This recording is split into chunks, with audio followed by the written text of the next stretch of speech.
வார்த்தைக்கு கடந்து செல்வதற்கு முன்பாக கண்களை மூடி ஜெபம் செய்வோம். மகா இரக்கமும் கிருபை நிறைந்த ஆண்டவராய் இயேசு கிறிஸ்து, இந்த காலை வேளையிலே இந்த வருஷத்தினுடைய முதலாவது வாரத்திற்காக சமைக்கிற வருகின்ற நாளிலே அடியானை மறைத்து பரிசுத்தாவினால் ஏவப்பட்டு பிரசங்கம் பண்ண இருக்கிற தேவ வார்த்தை ஆலயத்துக்குள்ளாக அமர்ந்திருக்கிற பிள்ளைகளுக்கு மாத்திரமல்ல, ஒளிபெருக்கு மூலமாய் வெளியே கொண்டு கேட்டுக்கொண்டிருக்கிற ஒவ்வொரு பிள்ளைகளுக்கும், முகநூல் மூலமாக, யூடியூப் மூலமாக பார்க்கிற ஒவ்வொரு தேவ ஜனங்களுக்கும் இது மிகுந்த ஆசீர்வாதமாய் மாற்றி தர வேண்டும் என்று இயேசுவின் நாமத்தில் வேண்டுகிறேன் பிதாவே, ஆமென். அல்லேலூயா. கடந்த நாட்களில் இந்த புது வருஷத்துல நம்ம ஆண்டோடைய வார்த்தையிலே வெற்றிகரமான கிறிஸ்துவ வாழ்வை குறித்து நாம் தியானித்தோம். இந்த வெற்றிகரமான கிறிஸ்துவ வாழ்வுக்கு இயேசு கிறிஸ்து என்ன செய்தார் அப்படின்னு நம்ம பார்க்க இருக்கிறோம். இல்லையா? முயற்சியுடைய நிகழ்ச்சி அடையார் என்று வசனம் கிடையாது, எல்லாமே இந்த பைபிள்ல இருந்து இருக்கிற அந்த வாக்கியங்கள் தான் இருக்கு. ஆமென். ஒருத்தர் முயற்சி பண்ணாதான் எதையும் பெற்றுக்கொள்ள முடியும். ஒரு ஓட்டப்பந்தயம் இருக்குன்னு வச்சுக்கோங்க, வேகமா ஓடி முதல்ல போனாதான் உங்களுக்கு அந்த கோப்பையை பெற்றுக்கொள்ள முடியும். ஆமென். ஆனால் நீங்கள் இந்த உலகத்துல வெற்றியின் ராஜ்யத்தை சுதந்திரித்துக் கொள்ள வேண்டும் என்றால் இயேசு உங்களுக்காக பாடுபட்டதை போல நீங்களும் உலகத்துல என்ன செய்யணும்? பாடுகளை அனுபவிக்க கற்றுக்கொள்ளணும். எவன் ஒருவன் என்னை பின்பற்றி வர வேண்டும் என்றால் தன் சிலுவை எடுத்துக்கொண்டு என் பின்னே வா அப்படின்னு சொல்லியிருந்தார். வசனம் சொல்லுது, உலகத்துல உபத்திரம் உண்டு, திடன்குள் நான் உலகத்தை ஜெயித்திருக்கிறேன். அப்ப இந்த உலகத்துல போராட்டம் இருக்கதான் செய்யும், பாடுகள் இருக்கதான் செய்யும். அதனால இந்த உலகத்தை நான் ஜெயிச்சிருக்கேன் அப்படின்னு வசனம் சொல்லுது. அதை எப்படி ஜெயிப்பீங்க அப்படின்னு சொன்னா, உன்னுடைய பலவீனத்திலே என்னுடைய பலன் பூரணமாய் விளங்கும். என்ன சொல்லுது? உன்னுடைய பலவீனத்துல என்னுடைய பலன் பூரணமாய் விளங்கும். நம்ம எதெல்லாம் வீக்கா இருக்குமோ அதுல ஆண்டவராய் இயேசு கிறிஸ்துவின் பலன் நம்மளுக்கு என்னவா இருக்கும்? ஒத்தாசையா இருக்கும், பலனாக இருக்கும். He will help us. அல்லேலூயா. நம்மளுடைய சிந்தனையில, நம்முடைய பேச்சில என்ன செய்வார்? ஆண்டவராய் இயேசு கிறிஸ்து, நான் சொன்னேன் பார்த்தீங்களா கடந்த வாரத்துல, கிறிஸ்துவானவர் உங்களுக்குள் வாழ்வாரானால், கிறிஸ்துவுக்குள் நீங்கள் இருப்பீர்களானால் உங்களை அவர் பலப்படுத்துவார். அதனாலதான் சொல்ல, என்னை பலப்படுத்துகிற கிறிஸ்துவினாலே எல்லாவற்றையும் செய்ய பலன் உண்டு. அங்கே இயேசு கிறிஸ்து உனக்காக எனக்காக பாடுபடுகிறார். அவர் பாடுபட்டதனுடைய நோக்கம், இயேசு கிறிஸ்து சிலுவையிலே எனக்காக அழிக்கப்பட்டிருக்கிறாரு, ரத்த சிந்தினாரு, என் பாவம் எல்லாம் கழுவிட்டு என்று நம்ம விசுவாசிக்கிறோம். அது என்ன நோக்கத்திற்காக அவர் பாடுபட்டார், எதற்காக பாடுபட்டார் என்பதை குறித்து ஒரு சில வசனங்களை வாசித்து நாம் தியானிப்போம். கிறிஸ்துவின் அழைப்பின் மூலமாக அவர் பாடுகளை அனுபவித்தார் என்று சொல்லி பிலிப்பியர் புத்தகம் 1ஆம் அதிகாரம் வாசிங்க. பிலிப்பியர் புத்தகம் 1ஆம் அதிகாரம் 29வது வசனம். பிலிப்பியர் புத்தகம் 1ஆம் அதிகாரம் 29வது வசனத்தை வாசிப்போம். ஏனெனில் கிறிஸ்துவினிடத்தில் விசுவாசிக்கிறதுக்கு மாத்திரமல்ல, நல்லா சத்தமா வாசிங்க. ஏனெனில் கிறிஸ்துவினிடத்தில் விசுவாசிக்கிறதற்கு மாத்திரமல்ல, ஏனெனில் கிறிஸ்துவின் இடத்தில் விசுவாசிக்கிறது மாத்திரமல்ல, அவர் நிமித்தமாக பாடுபடுகிறதற்கு உங்களுக்கு அருளப்பட்டிருக்கிறது. அவர் நிமித்தமாக பாடுபடுவதற்கு உங்களுக்கு என்ன அருளப்பட்டிருக்கிறது. அப்ப இயேசு கிறிஸ்து நிமித்தம் நீங்க விசுவாசிக்கிறது மாத்திரமல்ல, அவர் நிமித்த பாடுகளும் உங்களுக்கு வரக்கூடும். அந்த பாடுகளை ஜெயிக்கணும். ஆமென். நான் சொன்னேன் பார்த்தீங்களா ஆரம்பத்துல, கஷ்டப்பட்டு நம்ம ஓடினா தான் ஜெயிக்க முடியும். ஆமென். ஓடினாதான் அந்த பந்தயத்துல நம்ம வெற்றி பெற முடியும். முதல் இடத்தை பெறுறோம், 2வது இடத்தை பெறுறோம், 3வது இடத்தை பெறுறோம். ஆனால் தேவனால் பிறந்தவன் எல்லாம் இந்த உலகத்தை ஜெயிக்க பிறந்திருக்கணும். அப்ப வேதவசனம் என்ன சொல்லுது? ஆரம்பத்துல இந்த வேலை வாசிங்க. ஆரம்பத்துல என்ன சொல்லி பாருங்க, கிறிஸ்துவினிடத்தில் விசுவாசிக்கிறதற்கு மாத்திரம், விசுவாசித்தால் மாத்திரம் போதாது, அவர் நிமித்தமாக, யார் நிமித்தமாக? இயேசுவின் நிமித்தமாக பாடுபடுகிறதற்கு உங்களுக்கு பார்த்தீங்களா? உங்களுக்கு பாடுபடுவதற்கு அங்க என்ன செய்யப்பட்டு கொடுக்கப்பட்டு இருக்கிறது. அந்த பாடுகளை சகிக்கணும். ஆமென். சகிப்புத்தன்மை மிகவும் அவசியம். அதை எப்படி சகிப்பீங்க? ஒருத்தர் உங்களை திட்டினா என்ன செய்யக்கூடாது? மறுபடியும் அவங்கள திட்டக்கூடாது. ஆமென். வினையை விதைப்பவன் வினையை அறுப்பான், திணையை விதைப்பவன் திணையை அறுப்பான். சிம்பிளான ஒரு காரியம். அல்லேலூயா. நீங்க என்ன நினைக்கிறோமோ அதைத்தான் நம்முடைய இருதயத்துல இருந்து வரணும். அப்ப நம்முடைய வாழ்க்கையில இயேசு கிறிஸ்து பாடுகள் உங்களை இயேசு கிறிஸ்துவை அவமானப்படுத்தினார்கள். உன்னை அவமானப்படுத்தலாம், அமைதியா இயேசுவை போல அமைதியா. உன்னை தரக்குறைவா பேசலாம், இல்லாத கொள்ளாத சொல்லலாம். நீதி நிமித்தம் துன்பப்படுகிறவர்கள் பாக்கியவான். பரிசுத்தவான் அங்க பரிசுத்த வேதாந்தம் மத்திய புத்தகத்துல சொல்லியிருக்கு. நீதி நிமித்தம் துன்பப்படும். சம்பந்தம் இல்லாம இருக்கும். நம்ம என்ன செய்யப்படுவோம்? தண்டிக்கப்படுவோம். சம்பந்தம் இல்லாம நம்மளை போட்டு திட்டிக்கிட்டு இருப்பாங்க. ஆமென்.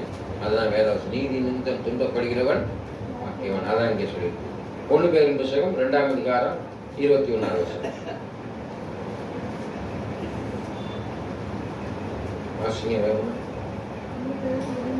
1 பேரின் புத்தகம் 2ஆம் அதிகாரம் 21ஆவது வசனம். நீங்கள் அழைக்கப்பட்டிருக்கிறீர்கள், ஏனெனில் கிறிஸ்துவும் உங்களுக்காக பாடுபட்டு நீங்கள் தம்முடைய அடிச்சுவடுகளை தொடர்ந்து வரும்படி உங்களுக்கு மாதிரியை பின்வைத்து போனார். ஆரம்பத்துல என்ன சொல்லி பாருங்க. இதற்காக நீங்கள் அழைக்கப்பட்டும் இருக்கிறீர்கள். எதற்காக நீங்கள் அழைக்கப்பட்டும் இருக்கிறீர்கள்? பாடுகளால். எதற்காக அழைக்கப்பட்டிருக்கீங்க? பாடுகளால் அழைக்கப்பட்டிருக்கிறீங்க. ஏனெனில் கிறிஸ்து உங்களுக்காக பாடுபட்டு, ஏனெனில் ஆண்டவராக இயேசு கிறிஸ்து உனக்காக பாடுபட்டார். நீங்கள் தம்முடைய அடிச்சுவடுகளை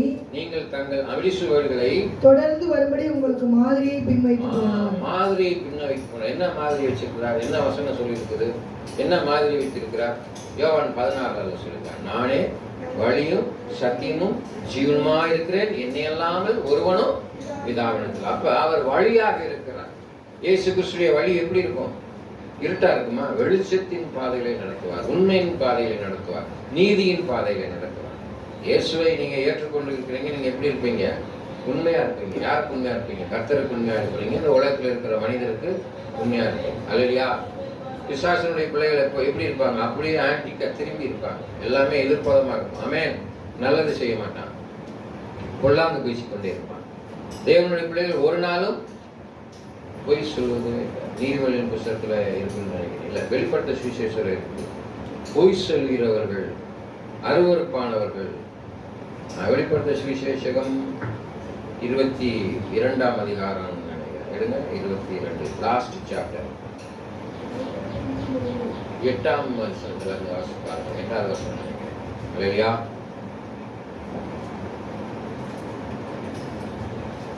இருபத்தி 8 பயப்படுகிறவர்கள் 21 இருக்கு பாருங்க. பயப்படுகிறவர்களும் அவிசுவாசிகளும், மெதுவா வாசிங்க. பயப்படுகிறவர்கள் அவிசுவாசிகளும், அருவருப்பானவர்களும், கொலைபாதகரும், விபச்சாரக்காரரும், சூனியக்காரரும், விக்கிரகாராதனைக்காரரும், பொய்யர் அனைவரும். கடைசியில் என்ன சொல்லி பார்த்தீங்களா? பொய்யர் அனைவரும். ஒரு சிலர் இல்ல, பொய்யர் அனைவரும் இரண்டாம் மரணமாகிய அக்கினியும் கந்தமும் எரிகிற கடலில், அக்கினியும் கந்தமும் நிறைந்திருக்கிற எரிகிற அந்த அக்கினி கடலில் பங்கடைவார்கள். அப்ப இந்த 8 காரியத்துல இருக்கக்கூடியவர்கள் என்ன செய்ய முடியாது? பரலோக ராஜ்யத்திற்கு போக முடியாது, நரகத்துக்கு தான் போவான்னு தெளிவா சொல்லியிருக்கேன். நான் சொல்லவில்லை. அப்ப ஆண்டவர் இந்த காரியத்தை விட்டு விளக்கும்படியாக நான் சொன்னேன் பார்த்தீங்களா? எதிராக செய்தவனையாக. இயேசு கிறிஸ்து வழியின்படி நடக்கிறவன் சத்தியத்தின்படி நடப்பான். சத்தியத்தின்படி நடக்கிறவன் நித்திய ஜீவனை பெற்றுக்கொள்வான். அதான் I am the way, the word, the life என்று சொல்லியிருக்கிறது. ஆமென். அதான் இங்க சொல்லி இந்த காரியத்துல இருப்பவர்கள் யாரும் பரலோக ராஜ்யத்திற்கு போகவே முடியாது. ஆமென். நல்லா தெரிஞ்சுக்கிட்டீங்களா? இயேசு கிறிஸ்து 70 மன்னிப்பார், அதெல்லாம் ரைட்டு. யாருமே போக முடியாது. ஆமென். ஆனால் இயேசு உங்களுக்குள் இருக்கும் பொழுது இந்த காரியம் என்ன செய்ய முடியும்? இந்த பாடுகள் எல்லாம் என்ன செய்ய முடியும்? மேற்கொள்ள முடியும். we can overcome என்று சொல்லியிருக்கிறது. பாடுகள் எவ்வாறு வருது? ஏன் வருது? நம்ம வாழ்க்கையில் ஏன் பாடு வருது?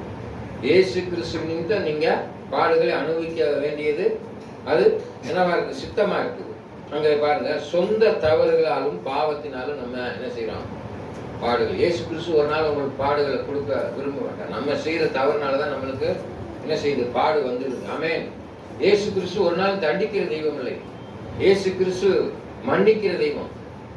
எல்லா விதமான மதத்திலையும் பார்த்தீங்கன்னா இந்த காரியம் சொல்லப்படவே இல்லை. ரிப்பன்டன்ஸ், மனம் திரும்புதல் எந்த புக்கிலையும் சொல்லலை. புக்குன்னு சொல்ல முடியும், எந்த ஒரு ரிலீஜியஸ்லையும் சொல்லப்படலை. மனம் திரும்புதல், ரிப்பண்ட் தான் சொல்லியிருக்கு. மனம் திரும்ப வேண்டும். அந்த மனம் திரும்ப விடாதபடி அந்த பாடுகள் வர்றதுக்கு நம்ம சொந்த காரணமே அதான். நம்ம தான் சொந்த பாவத்தினால பாடுகள் வரக்கூடும் சொல்லி கலாத்தியர் புத்தகம் 6ஆம் அதிகாரம் 7ஆம் வசனத்தை வாசிப்பார். நம்ம செய்யற தவறுனால தான் பாடுகள் வருது. அல்லேலூயா. மோசம் போகாதிருங்கள்.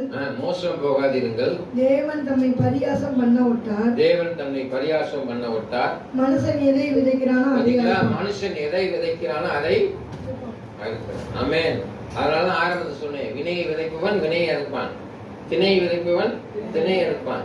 திணை என்பது எதை குறிக்கிறது? ஆதியாகமம் 4:7 சொல்லியிருக்கு, நீ நன்மை செய்தால் மேன்மை இல்லையோ, நீ நன்மை செய்யாவிடில் வாசற்படியிலே பாவம் படுத்து கிடக்கிறது. நீங்க எல்லாம் பெரிய பணக்காரனா இருக்கலாம், பெரிய சொத்து இருக்கலாம், அல்லையா, எதுவுமே உன்னை பரலோகத்துக்கு கொண்டு போகாது.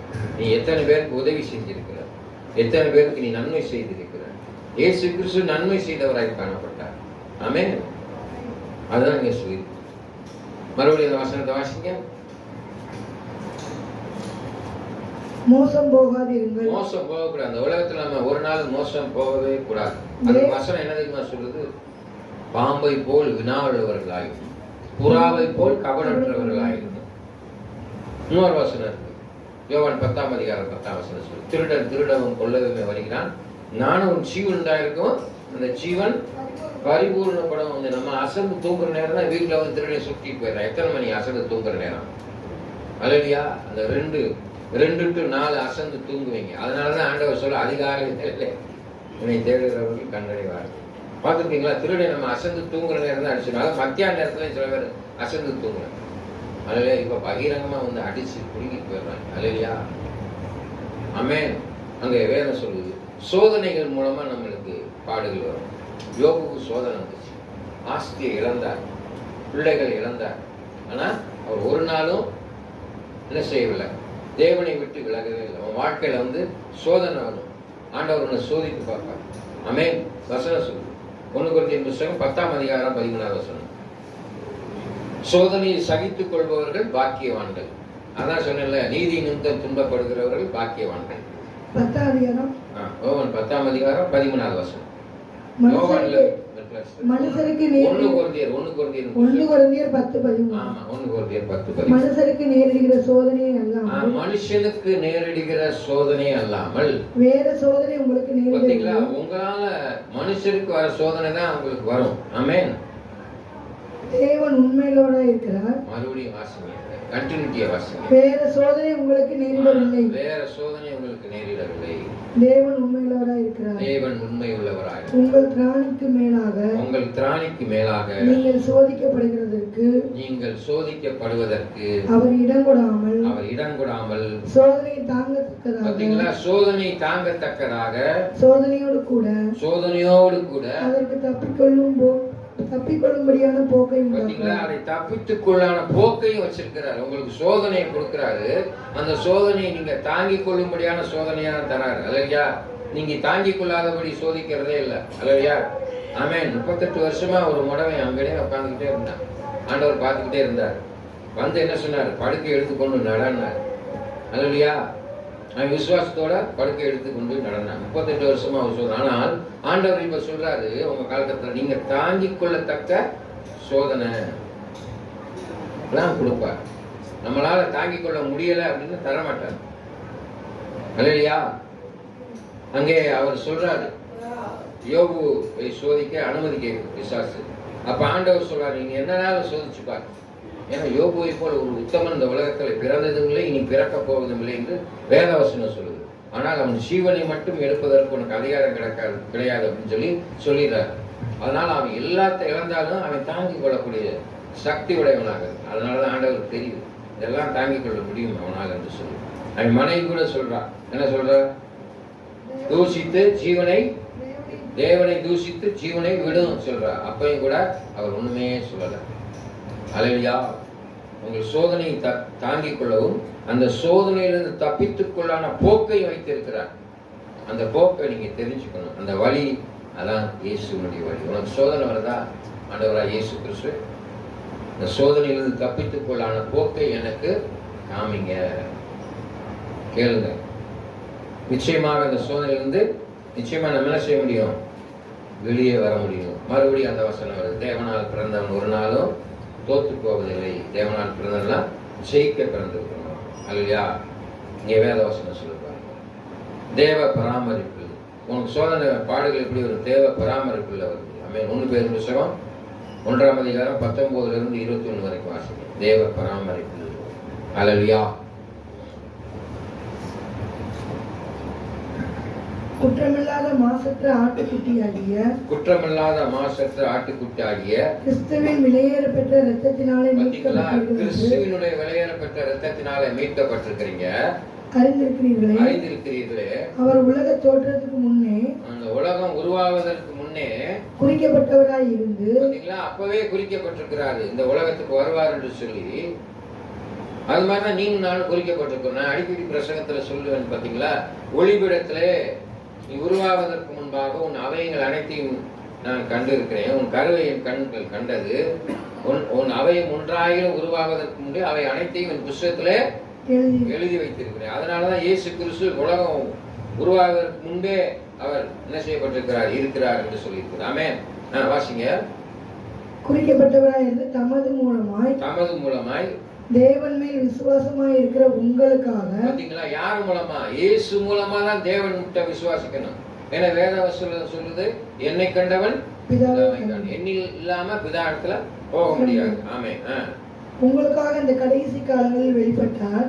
பாத்தீங்களா, கடைசி காலம் நல்லா தெரிஞ்சுக்கோங்க. கடைசி காலம் நம்முடைய வாக்குத்தத்தத்துல பாத்தீங்கன்னா பேவர்ல போய் வாசிப்போம், காலம் சமீபமா இருக்குது. ஆமென்.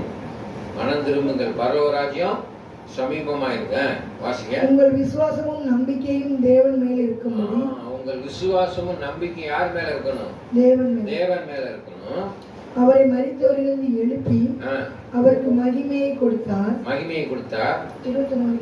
21 வரைக்கும். அப்ப மரித்தோரிலிருந்து எழுப்பி மகிமையை யார் கொடுத்திருக்கிறாரு? தேவனுக்கு கொடுத்திருக்காரு. அதனால தேவன் நாம மகிமை கொடுக்கிறா. ஜெபத்துல எவைகளை கேட்கிறீர்களோ அவைகளை பெற்றுக்கொள்ள முடியும். ஆமென். வீணான வார்த்தையை போட்டு அளக்கக்கூடாது.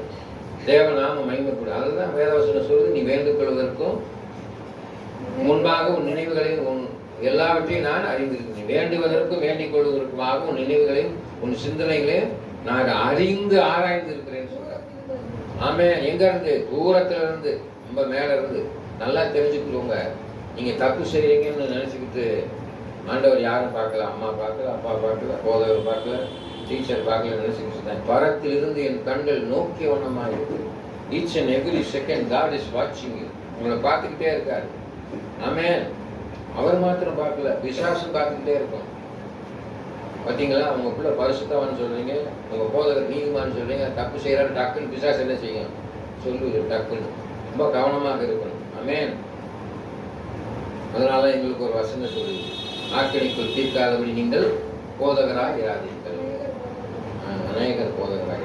இப்போ போதகர்லாம் ரொம்ப கவனமா இருக்கணும். அல்லையா, இன்னைக்கு தவறு போதகத்தை ஆரம்பிச்சு சபையில பரவி. அல்லையா, அப்ப போதகர் என்ன செய்யணும்? ரொம்ப கவனமா இருக்கணும்.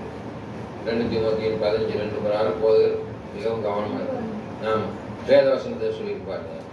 உலக எதிர்ப்பில் பாடுகள் எதுல வருது? உலகத்தினுடைய எதிர்ப்பினால பாடுகள் 3 பேரின் புத்தகம் 4ஆம் அதிகாரம் 14-16 3 வசனங்களை வாசிங்க. 3 வசனங்களை வாசிங்க. நீங்கள் கிறிஸ்துவின் நாமத்தின் நிமித்தம் நிந்திக்கப்பட்டால், பாத்தீங்களா, இயேசு கிறிஸ்துவின் நாமத்தின் நிமித்தம் நீங்கள் நிந்திக்கப்பட்டால் பாக்கியவான்கள். ஏனென்றால் எப்படி நிந்திக்கப்படுறீங்க? கிறிஸ்து நிமித்தம் நீங்க எப்படி நிந்திக்கப்படுவீங்க? அல்லேலூயா. வார்த்தைகள். சிலுவையை குறித்த உபதேசம் கெட்டு போறவர்களுக்கு பைத்தியமா இருக்கிறது. இயேசுவை பத்தி நம்ம சொல்றோம்னு வச்சுக்கோங்க, எப்பா இயேசு தெய்வம் இருக்கிறார், அவர் என் வாழ்க்கையில நன்மை செய்தார், அவர் அன்பான தெய்வம், உனக்கு நன்மை செய்வார் சொன்னா யாரும் யோசிப்பேன். எப்ப பார்த்தாலும் ஏசு ஏசுன்னு இருக்கேன் சொல்றாங்களா இல்லையா? அதான் வேதவசனம். ஏசு நிமித்தம் வாசிங்க. நீங்கள் கிறிஸ்துவின் நாமத்தின் நிமித்தம் நிந்திக்கப்பட்டால் பாக்கியவான். அதான் சிலுவை குறித்த உபதேசம் கெட்டு போறவர்களுக்கு பைத்தியமா இருக்கிறது, ரட்சிக்கப்படுபவர்களுக்கு அது தேவபலனா இருக்கிறது. ஆமென். அப்ப உங்க வார்த்தையே, இயேசு கிறிஸ்துவின் வார்த்தையை கேட்காதவன் என்னவாயிடுறான்?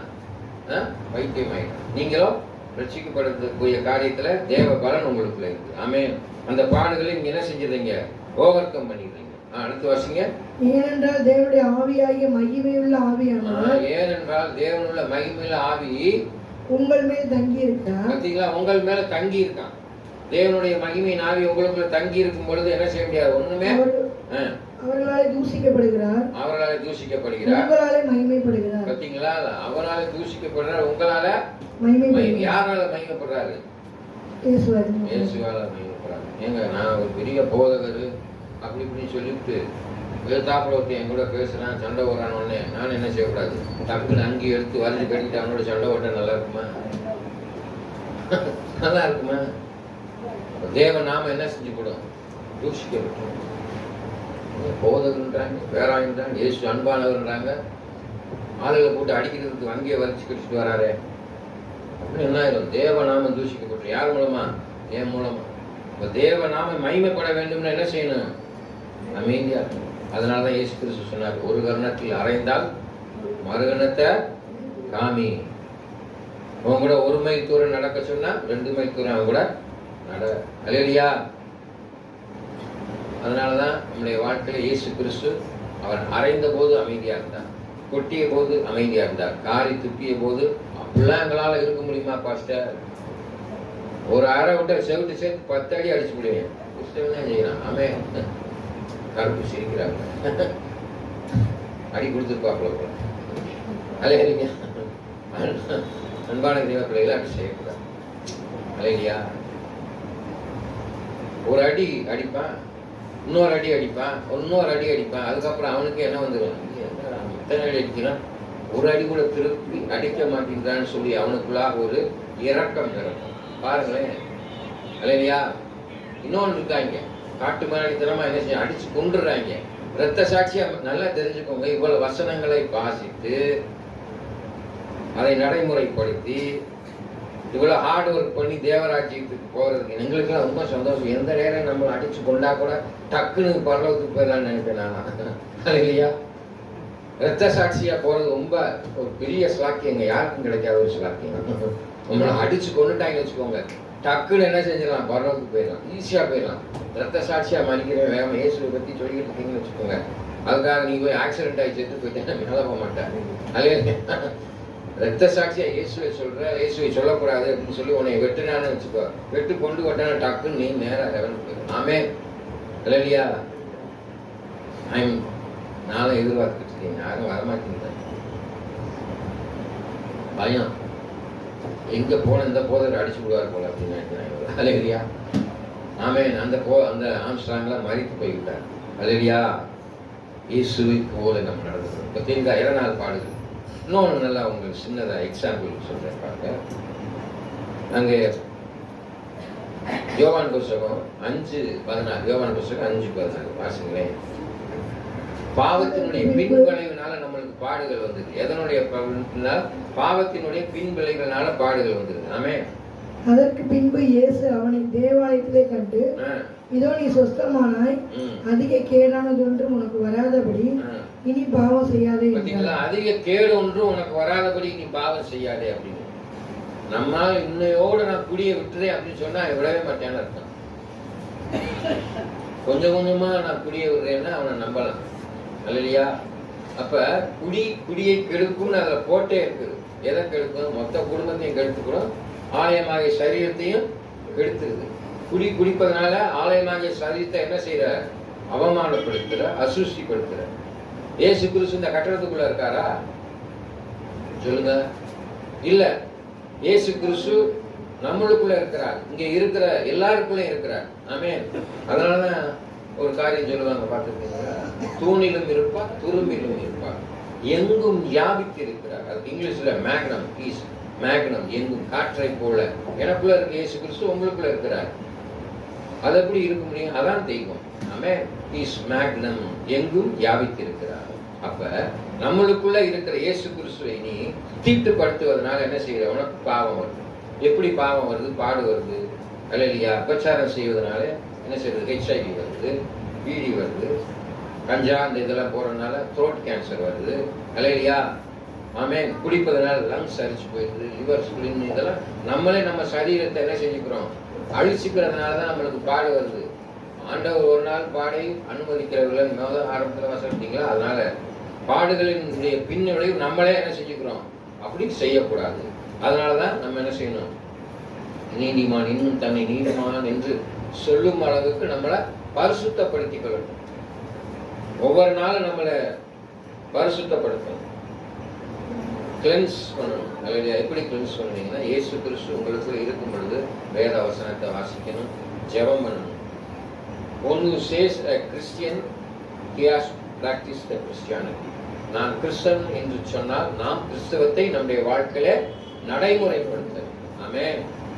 நீ கிறிஸ்தவன் என்ன செய்யணும்? வாழ்க்கையில கிறிஸ்தவத்தை நடைமுறைப்படுத்த. ஆமென். அங்கே வேதவசனம் சொல்லி இறுதியாக தேவனுடைய மகிமை விளங்க ஏதுவாக இருக்கணும்.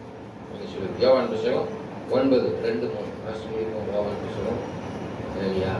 அப்பொழுது அவருடைய சீஷர்கள் அவரை